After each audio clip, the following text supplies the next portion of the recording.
Halo semua, kembali kita bertemu di dalam video pembelajaran matematika yang pada video kali ini kita akan membahas mengenai persamaan kuadrat.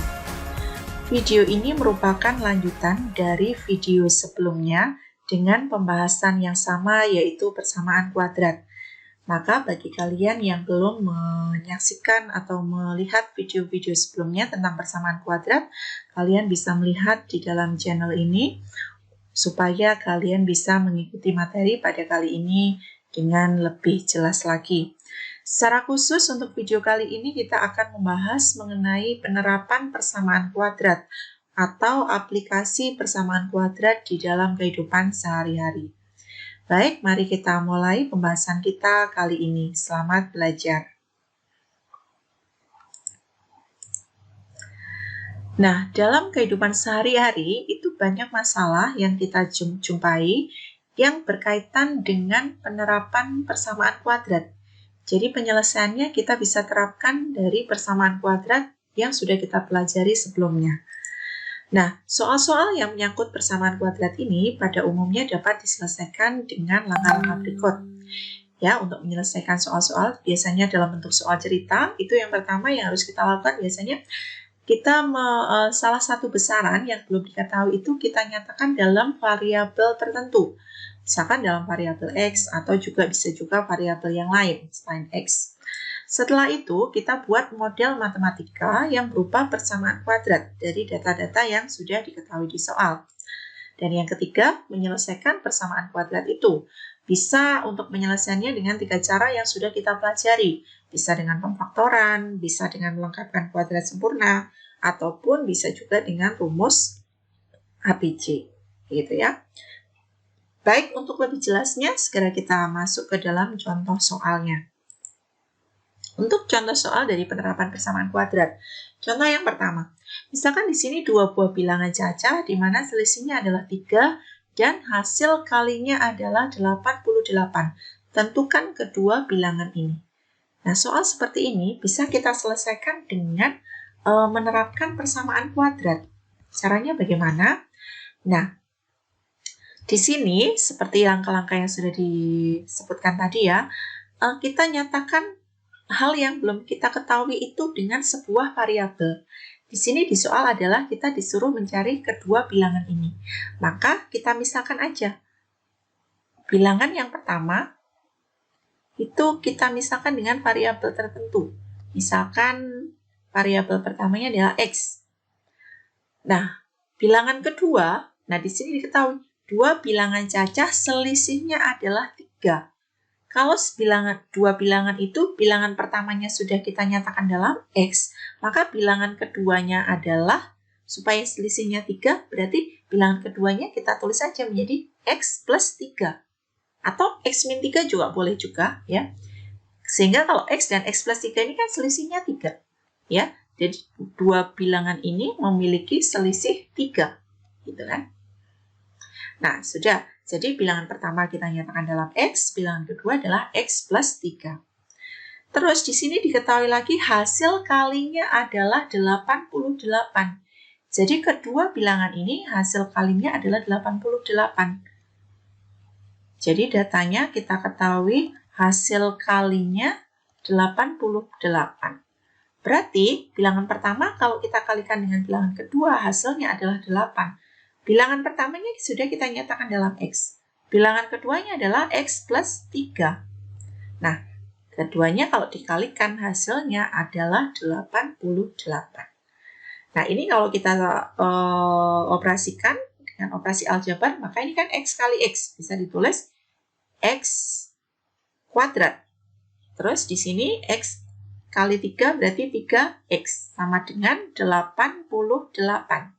Atau boleh juga saya rubah menjadi X kuadrat plus 3X, 88-nya pindah ke kiri berarti menjadi min 88. Yang kanan tinggal sama dengan ini. Nah, ini kita sudah punya persamaan kuadrat. Nah, inilah yang akan kita selesaikan, persamaan kuadrat ini.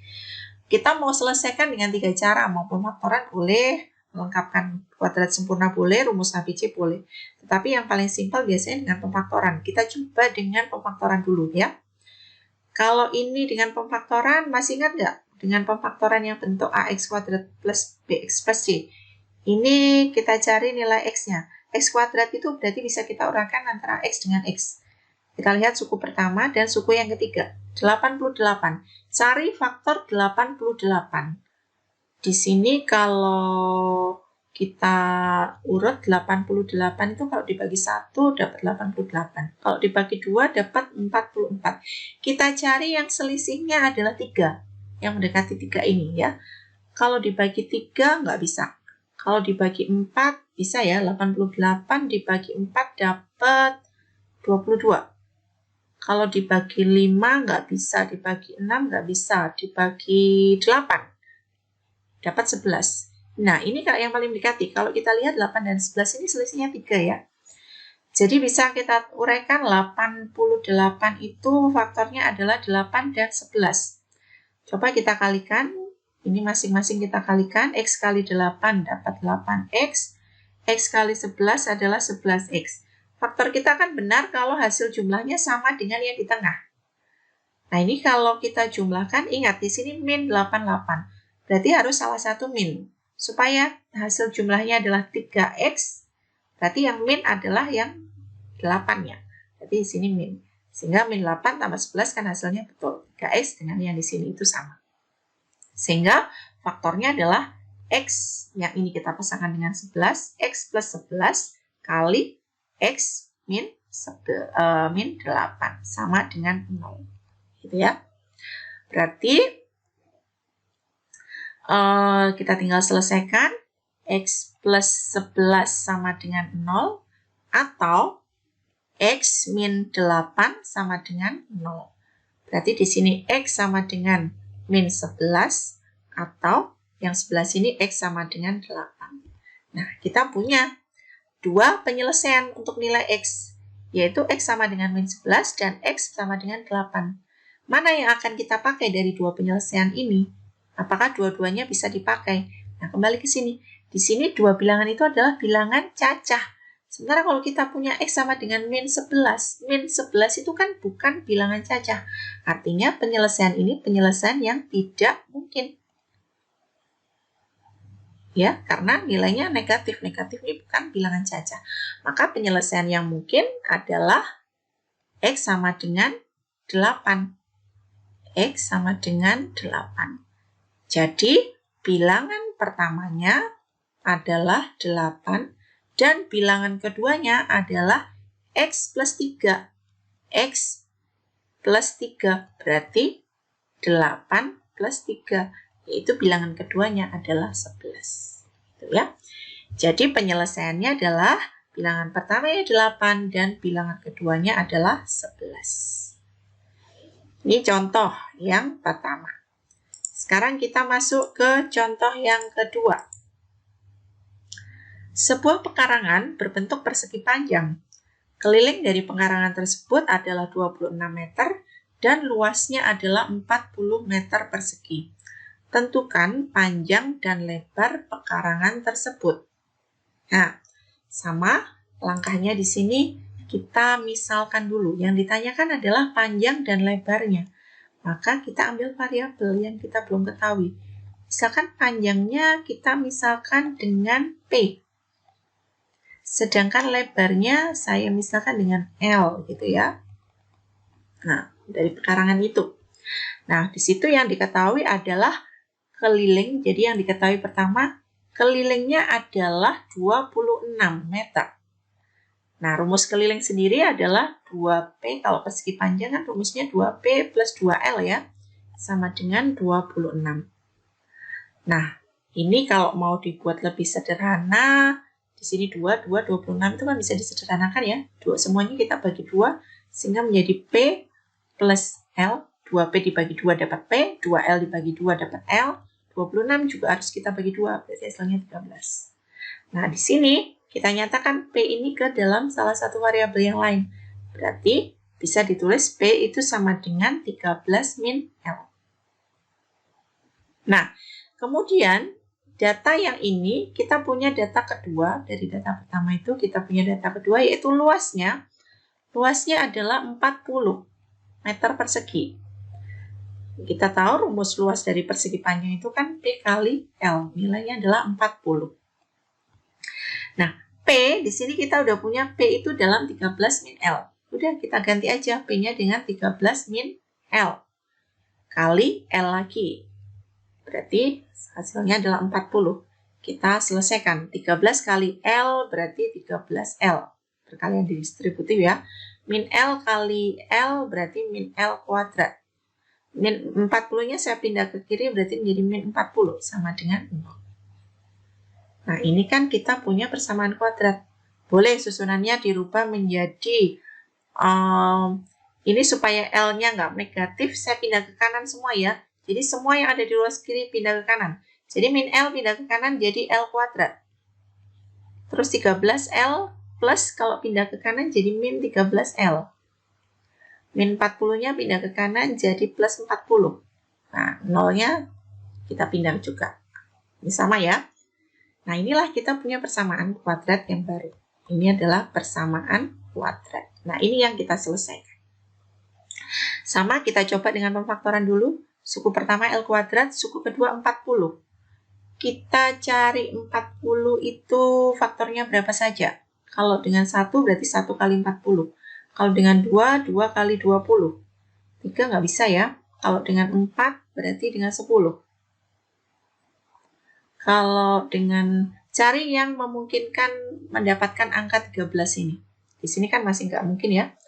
Kalau dengan 8, 8 itu dengan 5.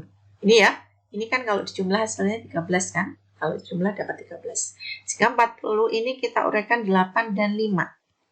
Kita kalikan, ini dapat 8L, yang ini dapat 5L. Kalau dijumlahkan hasilnya 13L. Tapi yang diminta harus min. Ini harus min 13L. Supaya ini min, antara 8 dan 5 ini juga harus min semua. Maka ini min semua. Ya, maka hasil faktornya adalah L min 5 kali L min 8 sama dengan 0. Berikutnya, L min 5 sama dengan 0 atau L min 8 sama dengan 0. Berarti L sama dengan 5 atau L sama dengan 8. Nah, kita punya dua kemungkinan. Kemungkinan yang pertama lebarnya adalah 5, kemungkinan yang kedua lebarnya adalah 8. Kita cari kemungkinan yang pertama. Ketika L-nya sama dengan 5, maka nilai P-nya berapa? Berarti ini kan kita pakai yang ini. P-nya adalah 13 min L. Berarti 13 dikurangi 5. Hasilnya adalah 8. Kemungkinan pertama L-nya 5, kemungkinan kedua di mana P-nya adalah 8. Sedangkan kemungkinan yang kedua L-nya 8. Kalau L-nya 8 berarti P-nya adalah 13 min 8. Hasilnya 5. Nah, kalau kita lihat antara L dan P, kok lebih panjang yang L-nya ya, P-nya 5, L-nya 8. Maka ini yang nggak kita pakai. Kita pakai yang ini aja. Sebenarnya sama aja ya. L-nya 5, P-nya 8, atau L-nya 8, P-nya 5, sebenarnya sama. Tapi yang lebih, logikanya yang lebih masuk, kayaknya yang ini. Ya, yang ini nggak, karena lebar itu biasanya lebih pendek gitu ya. Jadi penyelesaiannya, P-nya adalah 8 cm ya. Sedangkan lebarnya adalah 5 meter. Nah, inilah penyelesaian dari soal yang nomor 2 ini. Kita lanjut ke soal berikutnya, soal yang ketiga. Dari permukaan tanah, seorang anak melompat ke atas dengan kecepatan awal 15 meter per detik. Tinggi atau H, lompatan anak setelah T detik dinyatakan dengan rumus H sama dengan min 5T kuadrat plus 15T. Setelah berapa detik, anak tersebut akan kembali menapak ke permukaan tanah. Gitu ya. Mari kita kerjakan sama-sama. Di sini seorang anak, dia dari tanah terus kemudian melompat sehingga jatuh ke tanah lagi. Di mana ketinggian lompatannya itu pakai rumus atau berdasarkan rumus ini. Min 5T kuadrat plus 15T. Ini adalah rumus ketinggiannya. Nah, yang ditanyakan adalah setelah berapa detik anak tersebut kembali menapak ke permukaan tanah. Jadi seorang anak itu akan menapak ke tanah ketika ketinggiannya dia itu di ketinggian berapa? Ya, kalau namanya dia menapak di tanah, berarti dia ketinggiannya pasti sama dengan 0, ya kan?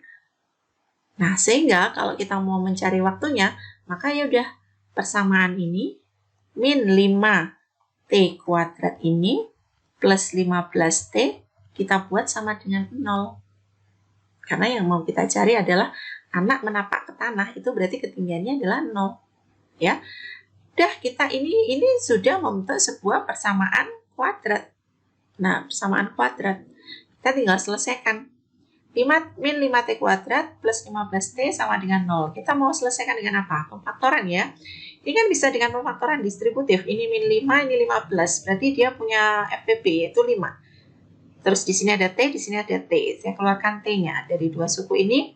Maka min 5T kuadrat dibagi 5 dapat min T. 15T dibagi 5T dapat 3T. Gitu kan? Sama dengan 0.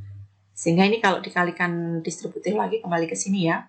Sehingga kita punya 5T sama dengan 0. Atau, ini faktor yang pertamanya 5T. Faktor keduanya adalah min T plus 3T sama dengan 0. Sehingga di sini T-nya sama dengan 0. 5 kali T sama dengan 0. Pasti T-nya adalah 0. Maaf, ini T-nya udah hilang ya. Yang ini kan 15T, T-nya udah ditulis di sini. Ini T-nya udah nggak pakai nih yang ini. Ya. Sehingga yang kedua ini, faktor yang kedua, min T sama dengan 3-nya pindah ke kanan jadi min 3, berarti T sama dengan 3. Nah, kita punya T sama dengan 0 dan T sama dengan 3. Apa artinya di sini? Ketika T sama dengan 0, kemungkinan yang pertama, T sama dengan 0, berarti ini adalah si anak ini, ketika waktu sama dengan 0 kan berarti dia belum melakukan lompatan. Anak belum melakukan lompatan. Belum melakukan lompatan. Jadi masih akan mulai melakukan lompatan. Baru di T sama dengan 5 inilah dia akan kembali menapak ke permukaan tanah. Jadi anak kembali menapak ke permukaan tanah. Jadi jawabannya yang T sama dengan 5 ini. Tanah. Nah, jadi jawabannya yang kedua ini. Jadi kalau digambarkan tuh ketika T sama dengan 0, si anak itu masih ada di tanah. Ini tanah ya. Misalkan ini dia masih di sini, kemudian dia melompat, jatuh lagi. Nah, jatuh yang kedua ini di T sama dengan 5 ini. Itu gambarannya seperti itu. Jadi jawabannya adalah T sama dengan 5. Nah, begitu untuk contoh-contoh dari persamaan kuadrat dalam penerapannya atau aplikasinya.